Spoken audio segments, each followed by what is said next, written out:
dazzling light falls on the dusty cellar staircase and drags you inside to the richly decorated hallway. Your breath is taken away by the sheer splendor of a mansion you've only imagined from looking at pictures. Demons dressed in strange black and white costumes are here and there among the baroque curls of the rich staircase leading to the second floor. One of them rushes towards you.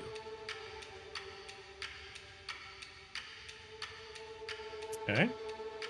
You prepare all your eloquence to stop the demon before it attacks you, but it proves to be unnecessary. It seems the Chort in a black dress coat wants to offer you an entire tray of delicacies. Welcome, welcome, dear lady. I didn't know our master had guests.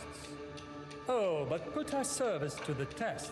Try this gratini, it's delicious. Don't believe me? Ask the other demons.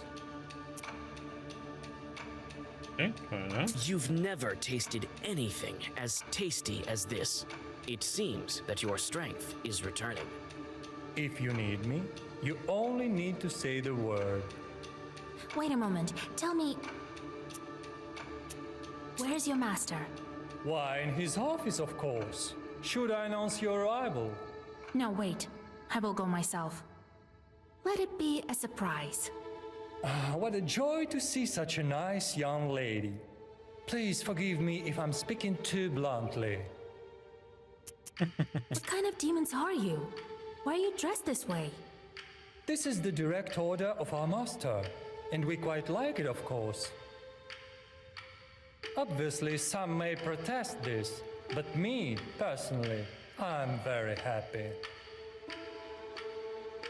And I won't torment Alexander. Even if I get such a chance, I won't. Right. Of course you won't. No, I mean it, young lady. It's so much better being a butler than stealing milk. Everything will change when other demons realize that.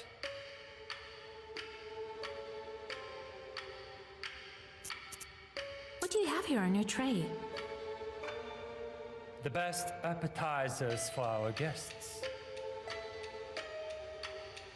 Would you like some?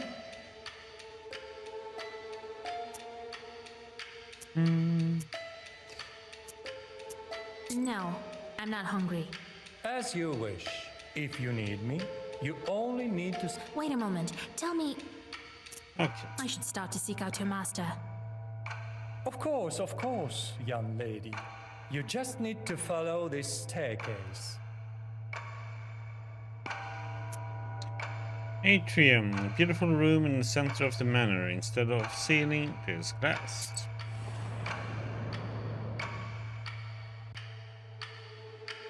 A winter garden is growing here under the dome of ornate glass. Your eye skips from one herb to another. The greenery is full of exotic plants, the likes of which you've never seen. Alexander's Chorts are tending to this place. Such exotic greenery you've only seen in some of Yegor's books and heard mentioned in stories about faraway lands. You've also found some familiar magical herbs. The Chorts are working in this garden according to the instructions of their master. Oddly enough, they are quite good at it. Some are dissatisfied with their job, while others have resigned themselves to their fate. You managed to learn some demon handling tricks that Alexander uses to drill these Chorts. Okay. Library. Pretty curious what type of books does a prominent Colden keep in his library. Check it out. If you learn something. So much knowledge.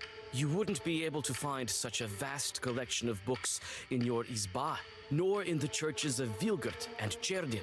For a moment, you forget both the Black Book and your mission, consumed by the dreams of reading all of these bits of treasure. The sudden glimmer of moonlight in the eyes of the stuffed bear helps you to return to your thoughts. Some books are written in languages unknown to you, while others are too lengthy to be understood in such a short time. Nevertheless, you find a collection of epics and legends which you decide to borrow from Alexander. Borrow, huh?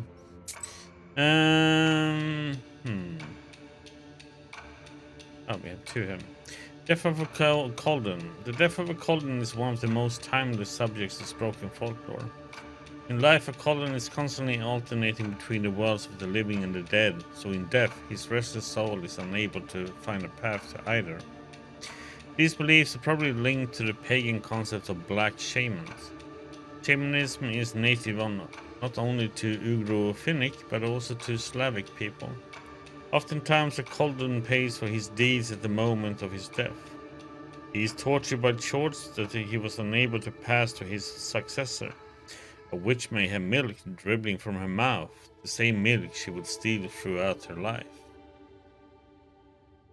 Okay, Ilya, Murmans, and what? Sviatogor?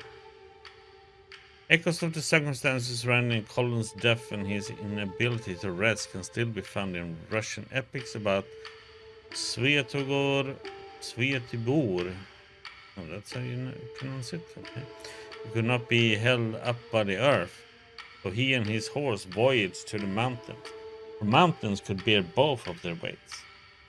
In the story, Ilya Murmans and Sviatogor, a Russian knight, fights into one of the Sviatobor's pockets, but Sviatobor's horse refuses to carry two heroes at once. In the mountains, they come across some carpenters who were cutting and hammering together a coffin. Murmans lays in it. The coffin is too big for him. However, when Sviatobor lays in it, it fits him well. The coffin immediately closes shut and encircles itself with iron bands. Realizing that his time has come, Sviatobor asks Ilya to bend down and inherit his strength. The hero, however, refuses. This scene reflects how Coldens passed along the shores to bystanders on their deathbeds. And the bear? The unkind eyes of the bear make you wary. You take a step closer to realize that the stuffed animal is filled with chorts. But I'm not gonna cut it because they're gonna come out. Gallery. For pictures and portraits in this room.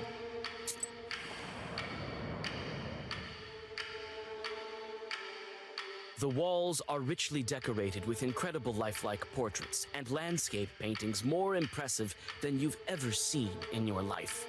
This craftsmanship is incomparable not only to the primitive luboks, but even to illuminated manuscripts. Several startled chorts drop their dusting rags and scatter away out of fright. Lubok, a Russian popular print characterized by simple graphics and narratives derived from literature, religious stories, and popular tales. Lubki prints were used as decoration in houses and inns. Look around.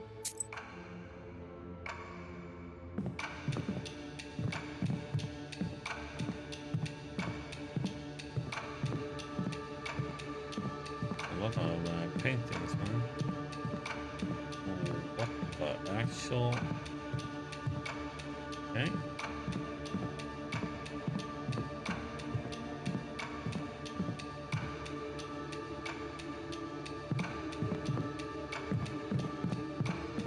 You may go on your way. I'm close. All that is left is to walk down this long corridor. Okay. The winding halls are as full of demons as a stove corner is full of cockroaches. Some are doing quite useful work, it seems. Chorts are scrubbing floors and washing the copper furniture handles. Several spirits are bolder than the rest. They rush to attack.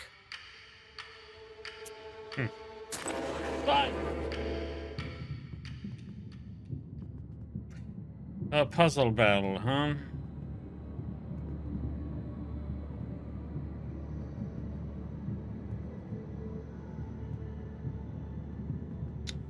So, somehow this one is used. Oh wait.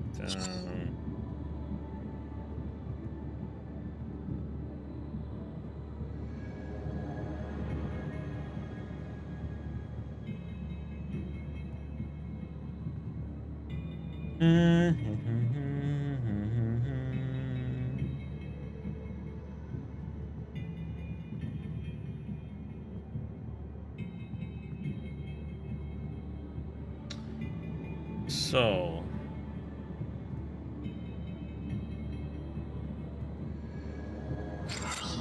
3 in all. Kill him. He does 5 on the others.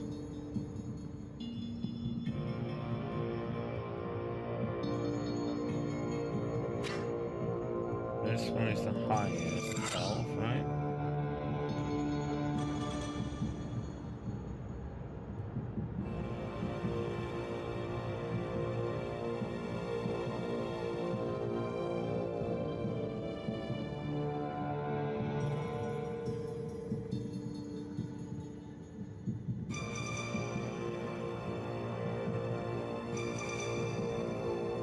Can I use them?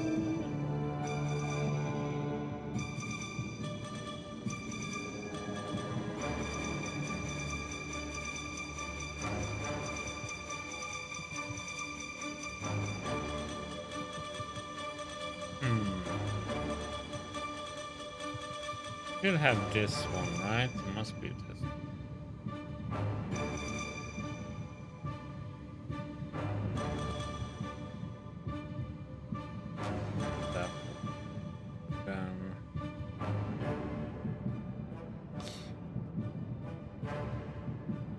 Oh, we get to use 2 of these. By the way.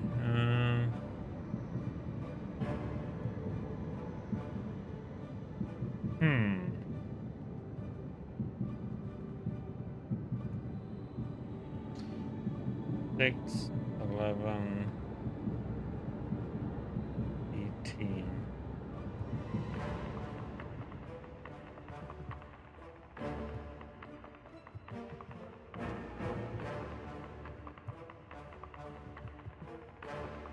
Oh, plus 6, so that's 24. But he needs 5, 8.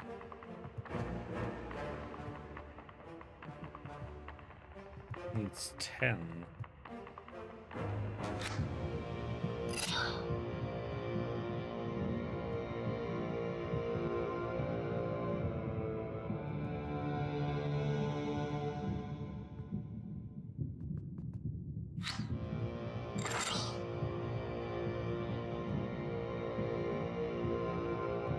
I think this is not the correct.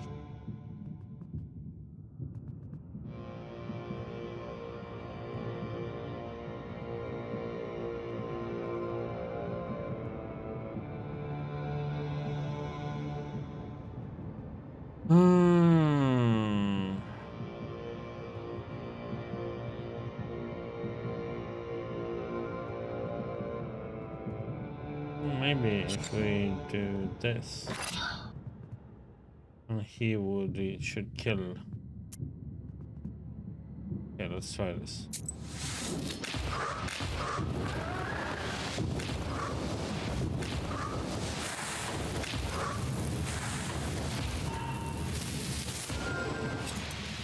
Why didn't it?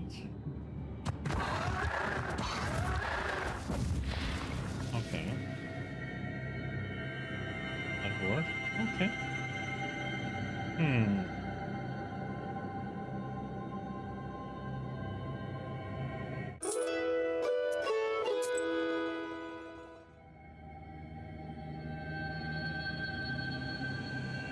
Alexander's office. Alexander's in his office. He has no idea I have broken free.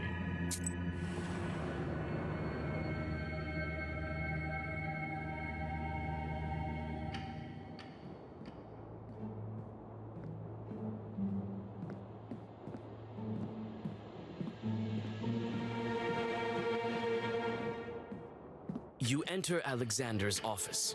He looks through you, seeing nothing. The fern flower does its job properly. The table is littered with papers, blueprints, and magical books. Your captor walks back and forth, quietly muttering something incoherent, as if in a trance.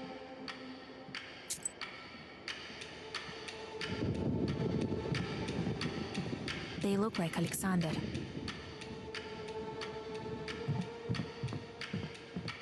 What a strange mechanism. And the devils are spinning inside. There are some pictures here. They look like mechanism for Chorts to operate. These are his attempts to craft a perfect wish.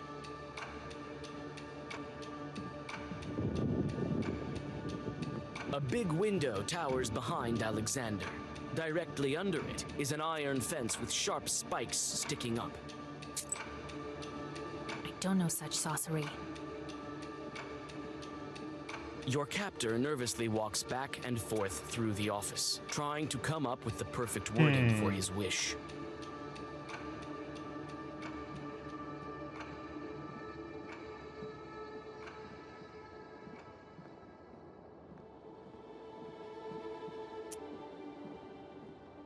Hard at work, eh? What? How's that possible? You, Vasilisa? How? From where? It seems that the invisibility wears off if I talk to anyone. Kill him, Vasilisa! Enough wasting your time with him! That must be the very same magnetism that I've heard so much about. The kind that moves people and objects about. It's none of your business. Now give me back my stuff, or else. As you can see, I have enough strength left to handle all of your pitiful defenses. Yes, that is true, Vasilisa. I won't argue that. But then again, I can't quite agree. What if I do return your items? Will you go back to the spinner? Don't try my patience. Your mentor wouldn't even want you to have the book. A fine yarn you're spinning. Yes, yes. I'm sure he wants the same thing that I do. Chartocracy. What are you talking about? Would Igor not wanting me to have this book? He gave it to me himself. He has his reasons, I'm sure. My noble goal could be one of them. Yes, I told him all about Chartocracy myself when he locked me inside your izba. And even before that, he told me all about Nikolai's wedding. What? You don't know your mentor well enough, Vasilisa. Lies. Don't believe me? Ask the spinner then. Where does she keep my book? In her izba, where else? But you won't be able to defeat her. You still underestimate my power. I'm aware of your power. But hers is greater still. She may have bestowed her charts to me, but her power has remained with her nonetheless. Don't try and scare me. It is by warning. What's that Chartocracy you're talking about? Well, the title could be better, that's true. But the concept itself is sound. Imagine our motherland, where the strongest and wisest Khaldun rules. And his power grows yet, since he passes his charts by inheritance to his successor, the next in line, whose power almost matches his own. Right. A Khaldun instead of a Tsar is just what we need. And don't forget that the demons will also work, and only for the common good. And this is indeed possible. You must have already seen only a small sample of what I've done with my charts in the mansion. Believe me, the Chartocracy is possible in Russia. We have just one seal to break. I've had enough of your ramblings. Soon we'll have one dead Khaldun for the seal. Thrice we've dueled. There won't be a fourth time.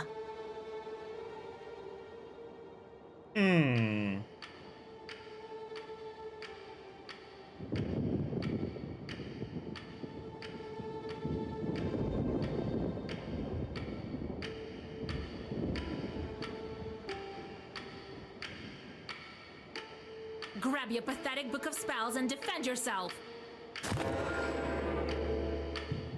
Okay, 3 rounds. So let's see.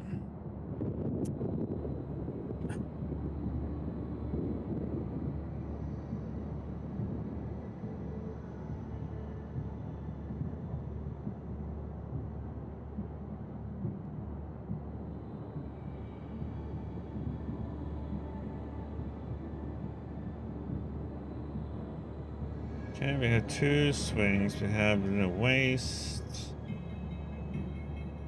Absorbs. That's waste.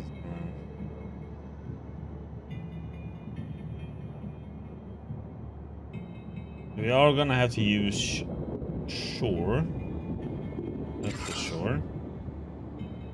Oh yeah, I can't use 3 because then he's gonna cast performance. I can only use 2 abilities.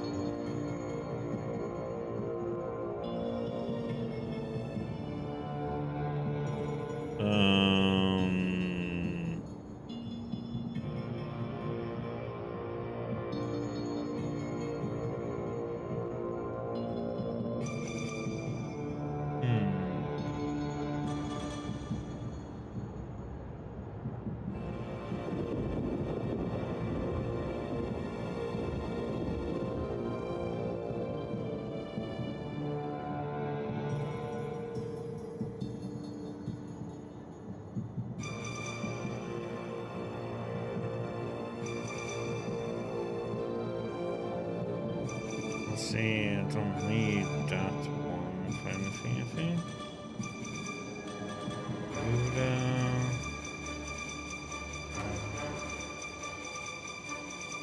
Gonna do 8 damage to us.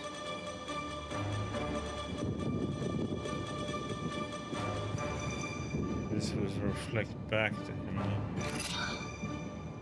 I can only use 2 cards. If I use 3, then he's gonna start, and then it's.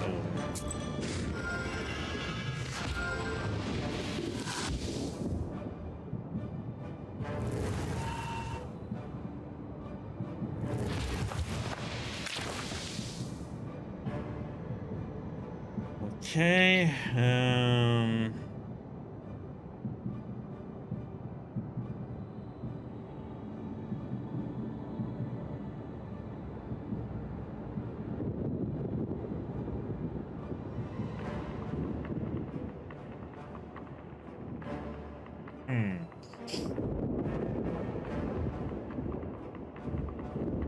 So I can only use 2 things.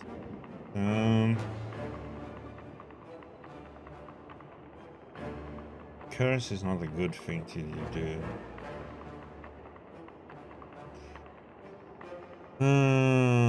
If I absorb both, I'll make 8 damage to him.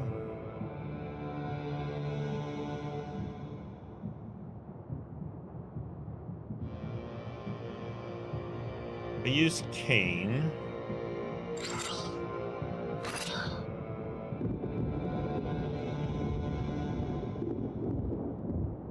In this case, we can actually use 3.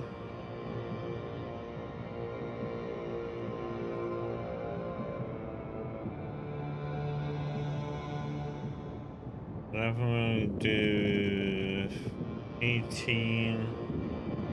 I can do 20. What am I going to do in the last phase?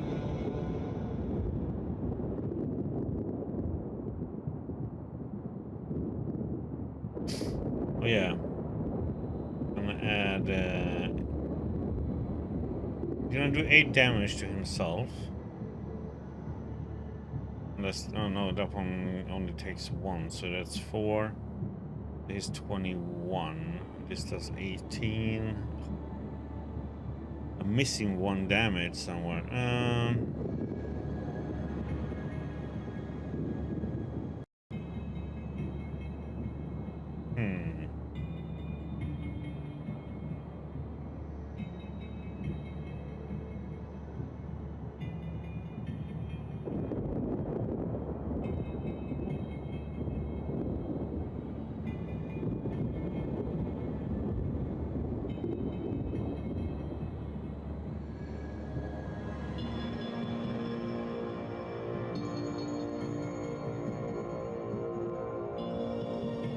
Oh no, this one does the damage to us. Okay, maybe that works. Buddha?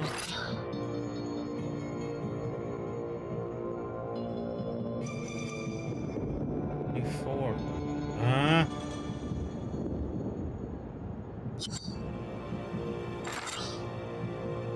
Okay, let's do 22.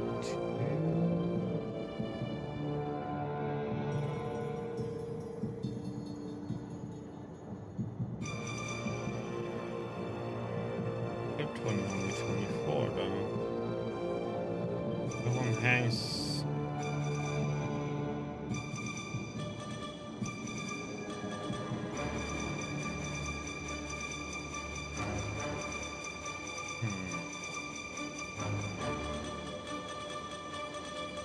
We want him to start this time because then he hits us so we do damage to him. So this might work. Yeah. Will this work by the way? Okay.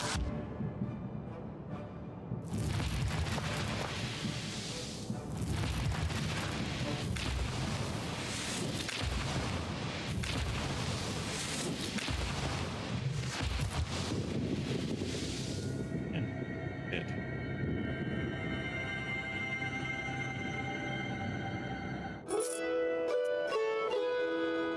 Alexander finally falls, losing his last bits of strength. You're trying to curb your rage. This is the third time that this Khaldun has tried to stop you, and you really don't want to deal with him again. I only have an option to forgive them. You exhale slowly and leave the man unconscious. His goals were noble, after all. Who knows what else he can achieve with his chorts and ideas? When he regains his strength, the last seal will already be broken. You take the bag containing your belongings and prepare to continue on your journey. You must not hesitate. The spinner must not break the last seal.